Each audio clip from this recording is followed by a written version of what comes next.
"If you carry me up the stairs, I'll tell you a secret," said the sick little girl. The mechanic had no idea what was coming. The cold breath of an autumn afternoon drifted between the tall buildings, the sun low and pale as it brushed the tops of glass towers. In front of an upscale apartment complex, Isaac Cole walked with an easy stride, his jacket still smelling faintly of motor oil. He had just finished delivering a repaired sedan to a customer in the building and was heading back toward the main street. A small sound broke the quiet, a thin, raspy cough. Isaac turned his head and saw her. A little girl sat hunched on the bottom step of the stone staircase, clutching a worn brown teddy bear to her chest. Her dark curls were tangled around her face, her skin pale against the deep pink of her sweater, each breath labored. There was a faint hospital band still circling her tiny wrist, the kind he remembered from his own sister's long stays years ago. He slowed, crouching so his eyes were level with hers. "Hey, you okay, kiddo?" His voice was gentle but steady. The girl lifted her gaze, eyes wide and bright despite the fatigue clouding them. "I'm just really tired. Mommy's upstairs, but I can't—" Her voice broke into a cough before she could finish, her small shoulders trembling with the effort. She took a shallow breath, the kind that seemed to take all her strength, and leaned slightly toward him. "If you carry me up the stairs," she whispered, her voice scratchy, "I'll tell you a secret." Isaac hesitated only a heartbeat before sliding one arm under her legs and the other behind her back. She was so light it startled him, like lifting a bundle of hollow bones. As he carried her, he noticed the pale blue sticker on her teddy bear, marked with a hospital logo and the words "Pediatric Oncology." The quiet realization struck him. This little girl was fighting something much bigger than her size. Halfway to the landing, she rested her cheek against his shoulder, her voice barely more than a breath. "My mom is lonely. Can you take care of her when I'm gone?" He froze for half a second, the words landing heavier than anything he had heard in years. But when he looked down, her eyes were closed, a faint, tired smile on her lips. He kept walking. At the top floor, he shifted her weight gently in his arms as the door before them opened. A young woman with golden hair stood framed in the doorway, a thin blouse hanging loose over tailored slacks. Her expression froze when she saw her daughter in the arms of a stranger. "What's going on? Who are you?" Her tone was sharp, but the concern underneath was unmistakable. "She was sitting downstairs," Isaac replied evenly. "She asked me to bring her up." The woman, Diane, stepped forward quickly, taking the girl into her arms and pressing her hand to the child's forehead. "Thank you," she said, though her voice still held a guarded edge. Before the door could close, the little girl stirred, looking at her mother. "Mommy, this is Isaac. He's nice." Diane blinked but said nothing more. Isaac turned toward the stairwell, the door clicking shut behind him. As he descended, the sight of that hospital band and the words she had whispered stayed with him, deep and unshakable. The morning air carried the crispness of early autumn, the kind that hinted at colder days ahead. Diane Hartley stepped out of the apartment building's lobby, holding Lila's hand, the little girl's steps slow but steady as they made their way toward the front drive. A car was due any moment to take them to the hospital for another round of tests. As they stepped into the courtyard, Lila's head suddenly lifted, her dark curls bouncing as she spotted someone near the curb. "Isaac!" she called out, her small voice bright with recognition. Diane's brows lifted in surprise. She followed her daughter's gaze to see the man from the day before, crouched beside the hood of a dark SUV, tools spread neatly on a cloth. He looked up at the sound of his name, and a faint smile touched his face. "Morning," he said, standing and brushing his hands on a rag. "I'm just helping one of your neighbors. Small world, I guess." Diane nodded politely, her expression composed, though she could feel Lila tugging at her hand. "I did not realize you worked around here," she said, her voice even. "Just passing through," Isaac replied. "I take jobs wherever I am needed." Before Diane could guide her daughter toward the waiting car, Lila slipped her small hand from her mother's and took hold of Isaac's instead, her fingers curling trustingly around his. She leaned closer, her voice low enough that only he could hear. "I haven't told you the whole secret yet." Isaac glanced down at her, one brow lifting slightly. "No?" From a step away, Diane caught the movement of their heads together. "What secret?" she asked, tilting her head at her daughter. Lila only smiled, the kind of small, knowing smile that children wear when they feel they have something important to guard. "It's just for Isaac," she said softly, turning back to him. Diane opened her mouth to insist, but the arrival of their ride cut her off.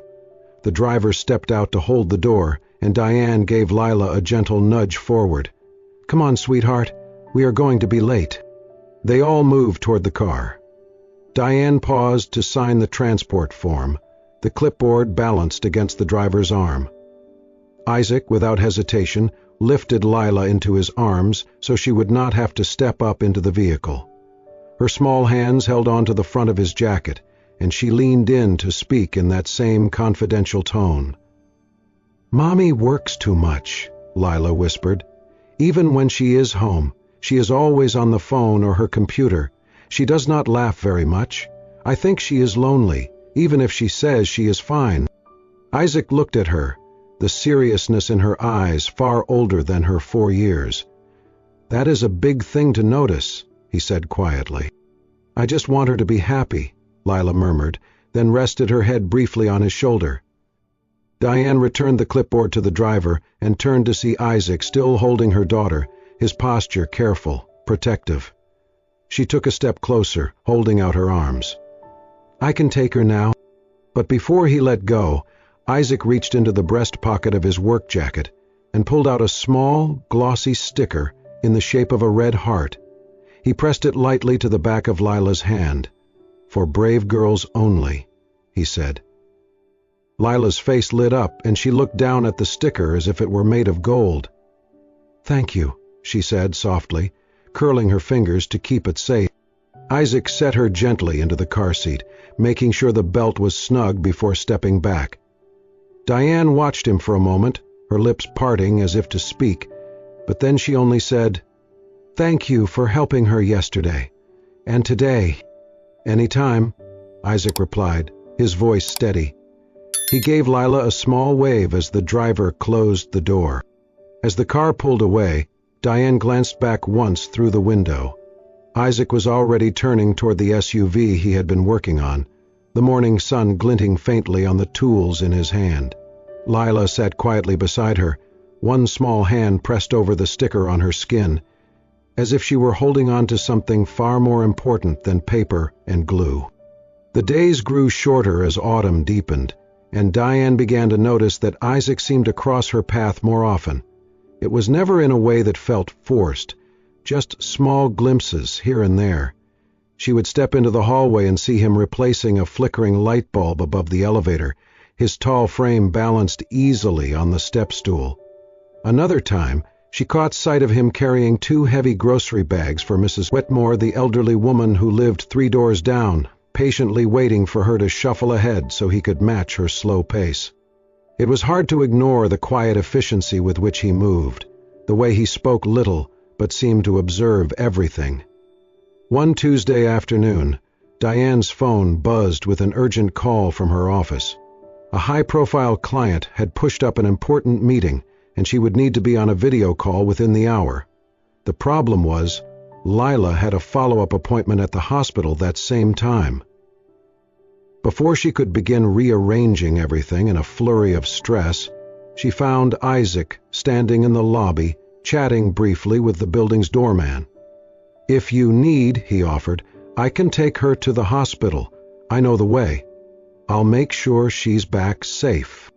Diane hesitated. "I cannot just—" "Only if you are comfortable," he said, cutting off her objection with calm assurance. "She knows me. I will text you when we get there." Lila, already clutching her teddy bear, looked up at her mother with a hopeful expression. "Please, Mommy?" Against her instincts, Diane agreed. 2 hours later, after her meeting ended, Diane hurried to the hospital. As she passed through the glass doors of the pediatric wing, she caught sight of them before they saw her. Isaac sat in one of the brightly colored chairs, leaning forward with his elbows on his knees. Lila sat across from him, eyes wide and sparkling, despite the bandage on her arm. He was in the middle of telling her something. Diane could not hear the words, but she could see the way Lila's laughter spilled out in soft bursts, her shoulders shaking, the tension in her small body momentarily gone. Diane stood there for a moment longer than she intended, watching the scene through the pane of glass. It was the first time in weeks she had seen her daughter smile like that, without forcing it. Later that week, Diane returned home from the office to find a small cardboard box resting neatly just inside her apartment door. Inside was a basic toolkit: screwdriver, wrench, pliers, all neatly arranged with a folded piece of paper on top, in case something breaks. She stood there, holding the note for a long moment, unsure what to make of it. It was such a simple gesture, but it carried a certain thoughtfulness she had not expected. When she saw Isaac in the hallway the next day, she thanked him briefly. He only smiled, as though it were nothing at all. Diane still kept her distance. Old habits of caution died hard, but she noticed that her gaze no longer carried the same sharp edge when it met his.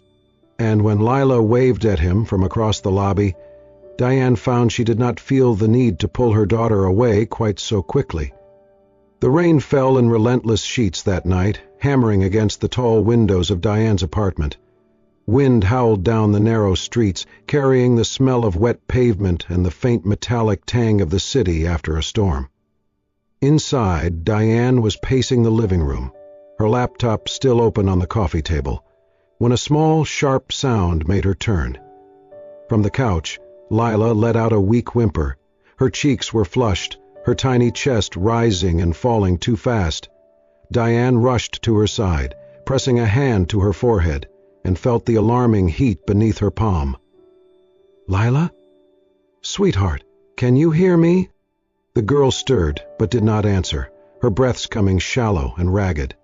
Panic surged through Diane. She grabbed her phone and dialed emergency services.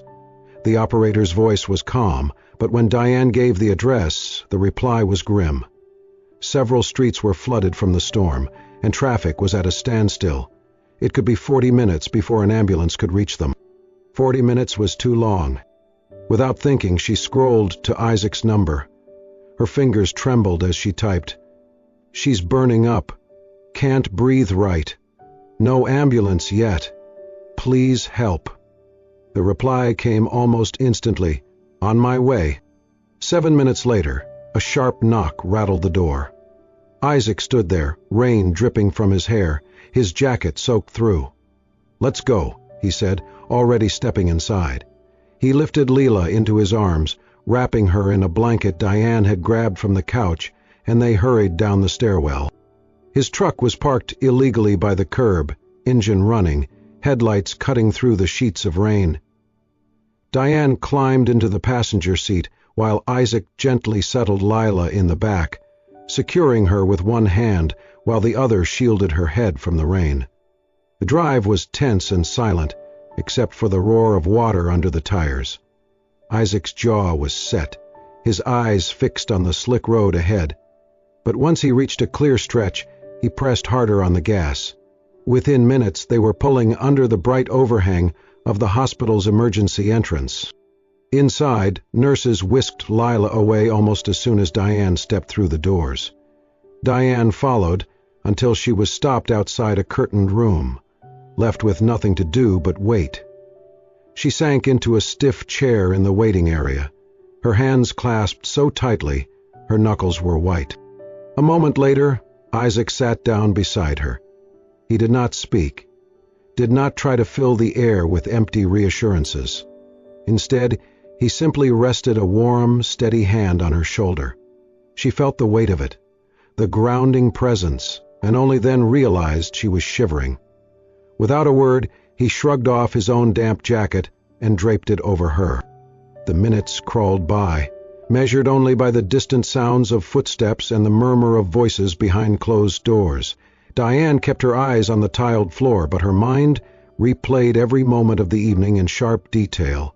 The way Lila's breathing had rattled, the heat in her skin, the helplessness that had closed in around her like a fist.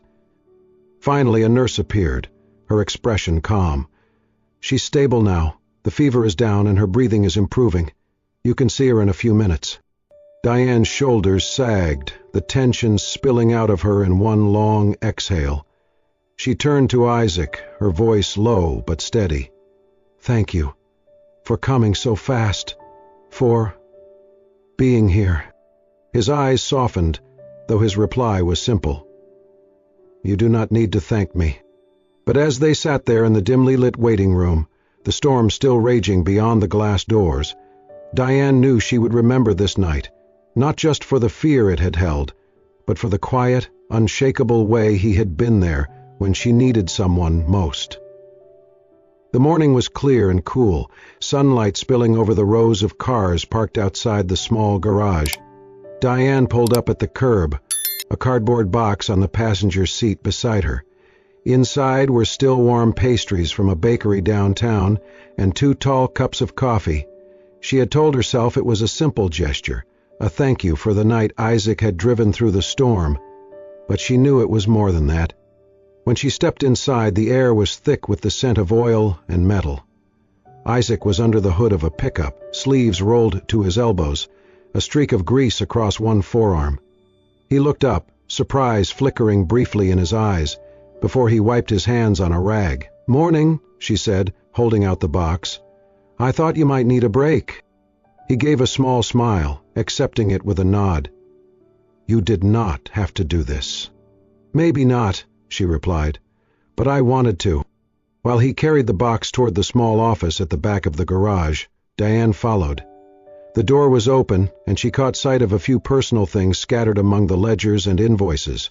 A coffee mug with a chipped rim, an old brass clock, and, on the wall, a framed photograph. It showed a younger Isaac in military fatigues, kneeling beside a girl of about 8 or 9. She had dark curls, a gap-toothed smile, and eyes that seemed to shine even through the glass of the frame. Diane stopped, her gaze lingering on the photo. "She looks a little like Lila," she said softly. Isaac paused with a cup of coffee in his hand, following her eyes. The silence stretched for a moment before he spoke. "That's my sister Emily." His voice was quieter than usual, almost reverent. "She died when she was 10. Leukemia." Diane turned toward him, unsure what to say. "I was stationed overseas when she got worse," he went on, setting the coffee down without drinking it. "By the time they told me how bad it was, I couldn't get back in time. I missed the last week. My parents said she kept asking for me. I never—" He broke off, swallowing hard. "I never forgave myself for that." The weight of his words settled between them, heavy and still.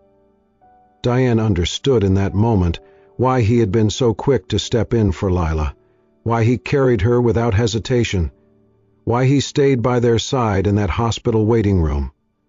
When she threw away her own cigarette, giving in smoking a raw 26-year-old version of the waves, he came for. She took a breath. "You have been doing all this for us because of her." Isaac shook his head. "Not because of her. For her. She would have wanted me to help someone like Lila." He crossed the room, opened a drawer, and pulled out a small, well-worn book. The cover was faded, the spine taped in places, but the gold lettering of the title still caught the light. The Little Prince. "This was Emily's favorite," he said, holding it out. "I kept it all these years. Figured maybe Lila could use a few stories to make the nights easier." Diane took the book carefully, feeling the softness of its worn edges, the history pressed into each page. "Are you sure?" "I am," he said simply. That evening, when Diane read to Lila from the book, the little girl listened with her head resting on her mother's arm, smiling at the simple drawings and whimsical lines. When the chapter ended, she hugged the book to her chest. "I like this one," she murmured. "It feels Warm. Diane smoothed her hair, her eyes drawn to the heart-shaped sticker still faintly clinging to the back of her daughter's hand, and thought of the man who had given them both something they had not realized they needed. The rain had passed, leaving the streets glistening as if the whole city had been scrubbed clean. The air was cold enough to bite, carrying the faint smell of wet concrete. Diane sat stiffly in the pediatric oncologist's office, the hum of the fluorescent lights above pressing in on her ears. Her hands were locked together in her lap, her knuckles pale, as Dr. Patel slid a thick folder across the desk toward her. The folder was heavy with lab results and progress notes, pages printed with graphs, red flag numbers, and long streams of medical terminology. But when the doctor finally spoke, his words stripped away all the formal distance. "The latest results show a rapid progression," he said gently, his voice carrying the weight of experience and sympathy. "Lila's counts have dropped significantly. We need to proceed with a bone marrow transplant as soon as possible. Without it—" His voice faded, not because he had nothing more to say, but because the silence could tell the truth more clearly than words. Diane's throat felt tight, as though she had swallowed a stone. "What are her chances?" she asked, her voice barely audible. "If we find a compatible donor quickly," he said, "they are good, but time is critical." Her ears rang, the world around her blurring. By the time she stepped out of the hospital into the night air, the sun had long vanished, and the glow of city lights smeared across her vision through the tears she had not let fall inside. She walked to her car as though through water, her body moving on habit alone. That night, long after she had tucked Lila into bed, Diane lay staring at the ceiling. The soft whir of the heating system filled the room, but it couldn't drown out the racing thoughts. Every worst-case scenario came to life behind her eyes, hospital corridors stretching endlessly, a bed that stayed too still, the quiet weight of a room with no child's voice in it. She turned over again and again, but sleep refused her. When she did drift off, she woke in a panic, heart pounding, unsure if she had been dreaming or falling. The next few days unfolded in a haze. She moved through work meetings without hearing the words, packed lunch boxes without tasting the food, sat beside Lila at the hospital while her mind spiraled elsewhere. She read bedtime stories without remembering the endings.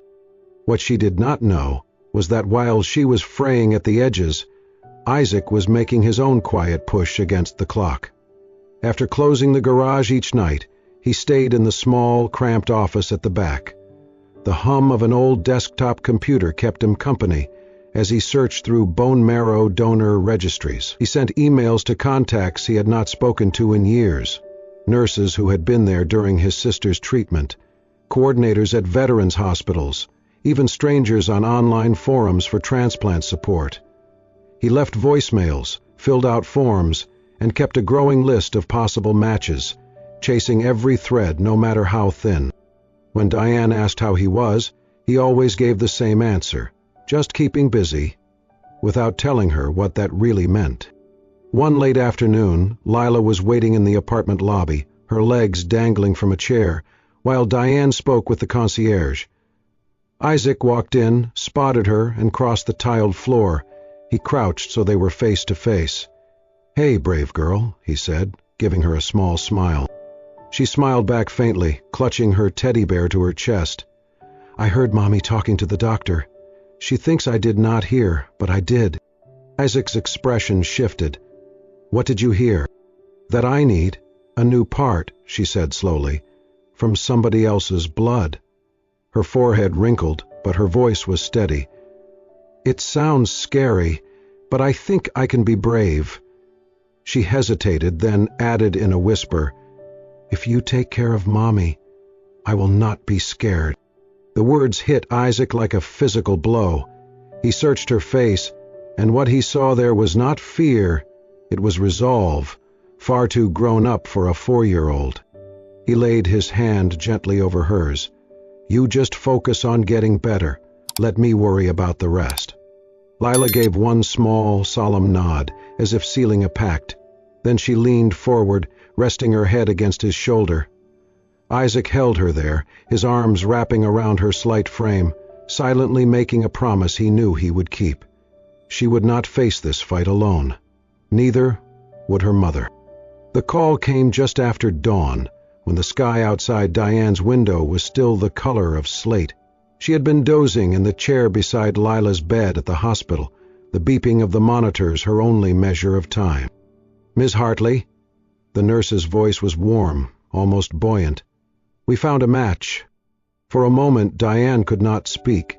The words felt fragile, like a candle flame that might go out if she breathed too hard.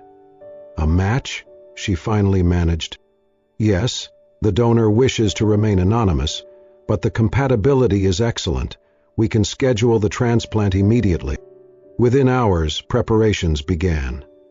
Diane signed stacks of forms, met with surgeons and anesthesiologists, and sat through briefings she barely absorbed. Her mind kept circling back to that one fact. Someone, somewhere, had chosen to give a part of themselves to save her daughter's life. The day of the surgery, Lila clutched her teddy bear as they wheeled her toward the operating room. Diane kissed her forehead, whispering promises she prayed she would be able to keep. The double doors closed, and Diane was left standing in the hallway, her heart pounding against her ribs. The procedure stretched into hours. She walked the length of the waiting area, over and over, pausing only when the surgeon appeared, his expression calm. The transplant went well. She'll be in recovery for the next day or two, but the signs are good. Relief left her dizzy. She wanted to thank the donor, to look them in the eye, but no information was available. Anonymous, they'd said. Diane accepted it, but the mystery lodged itself in her thoughts. That night she noticed something strange. Isaac did not show up. He had been at the hospital nearly every day for weeks, bringing Lila snacks, reading her stories, making her laugh. But now, when she needed to share this news, he was nowhere to be found. The next day, still no word. The third day, she called his number, but it went straight to voicemail. Worry settled in her stomach, heavy and insistent. On the fourth day, she decided to find him. She drove to the garage, the one she had visited before, with coffee and pastries. It was quieter than usual, the smell of oil and gasoline muted. She found him in the back office, sitting at the small desk with his left arm in a sling. "What happened?" she asked, stepping inside. He looked up, startled, then he gave a faint, almost sheepish smile. "I guess they told you about the donor." Realization hit her like a jolt. It was you. He shrugged slightly. "I promised Lila I'd do whatever I could." Diane stared at him, the truth settling over her. You went through the surgery, and you didn't tell me?" "It was not about me," he said simply. "It was about her. About giving her a chance." Her throat tightened, and for a moment she could only stand there, seeing him in a new light, not just as the man who had carried her daughter up the stairs, or the man who had driven through the storm, but as someone who had quietly risked his own health without expectation of thanks. When Lila woke 2 days later, the first thing she did was reach for her mother's hand. Her cheeks still held a hint of pallor, but her eyes were brighter than they had been in months. "Hey, sweetheart," Diane whispered, leaning close. Lila squeezed her fingers weakly, then smiled. "See? Now you have both of us." Diane blinked, her vision blurring. "Both of us?" "Bea and Isaac," Lila murmured, her voice sleepy but certain. Diane kissed her forehead, holding onto her daughter's hand as if she might never let go. For the first time in weeks, the fear that had been wrapped around her heart began to loosen. Somewhere deep down she knew that what Lila had said was true, not just in the way the little girl meant it, but in a way that went beyond words. Isaac had kept his promise, and somehow, without her realizing it, he had become part of their family. The apartment was alive with the soft hum of conversation and bursts of laughter. Colorful balloons bobbed in the air, and the scent of vanilla frosting mingled with the faint sweetness of fresh flowers arranged along the dining table. It had been exactly 1 month since the transplant, and Lila's cheeks had regained their 5th birthday, a milestone Diane had once feared she might never see. Isaac arrived just as guests were settling in, holding a small, neatly wrapped box. He hesitated in the doorway until Lila spotted him. "Isaac," she squealed, hurrying over in a pink dress dotted with tiny stars. She wrapped her arms around his waist before pulling him toward the center of the room. When they reached Deanne, Lila beamed up at her. "This is the man I told you about, Mommy," she announced for everyone to hear. "The one who can take care of you." The room went quiet for half a beat, and Diane felt the warmth rush to her face. She glanced at Isaac, expecting him to look embarrassed, but his eyes held only calm steadiness. Slowly she knelt to Lila's level and brushed a curl from her daughter's forehead. "Yes, sweetheart, I know." She rose and met Isaac's gaze, her voice softer now, meant for him alone. "Thank you, not just for saving her life, but for giving her hope. For giving me hope. You opened a door I thought was locked forever." He started to speak, but the birthday candles were being lit, and Lila was already bouncing on her toes in anticipation. Friends and family gathered around the cake, singing in cheerful voices while the candles flickered in the dimmed light. As the song ended, Diane leaned toward him, her shoulder brushing his. "You already are part of our family," she whispered, her words almost lost in the rustle of applause after Lila blew out the candles. The rest of the evening was a blur of clinking glasses, shared stories, and small bursts of Lila's laughter. Isaac stayed close without intruding, helping clear plates, tying stray balloons back to chairs, and even kneeling to fix the wheel on a doll stroller one of the children had brought. Every small action carried the same quiet care he had shown from the beginning. Later, when the guests had gone and the apartment was still again, Diane stepped out onto the balcony. The city stretched before them, its skyline glittering in the crisp night air. Isaac joined her, his jacket unbuttoned, the night breeze ruffling his hair. Lila appeared a moment later, climbing up onto the low bench between them. She looped her arms around both their waists, pulling them closer. "See," she said, with the simple certainty only a child could carry. "We fit." Diane smiled, her hand resting lightly on Isaac's arm. He looked down at Lila, then at Diane, and for a moment no one spoke. The lights of the city twinkled like distant stars, and the air was filled with a quiet sense of something mended. There, on that balcony, with their arms wrapped around each other, they stood as 3 people bound not by blood alone, but by choice, by love, and by the healing that comes when hearts are willing to open again. And so what began with a tired little girl on a set of stairs became a story of quiet bravery, second chances, and the kind of love that heals more than one heart. Diane found more than someone to stand beside her. She found a partner who had already been walking toward her life, without either of them realizing it. Isaac gained the family he never thought he would have again. And Lila, well, Lila got her wish. If this story touched your heart, imagine how many more moments like this are out there, waiting to be told.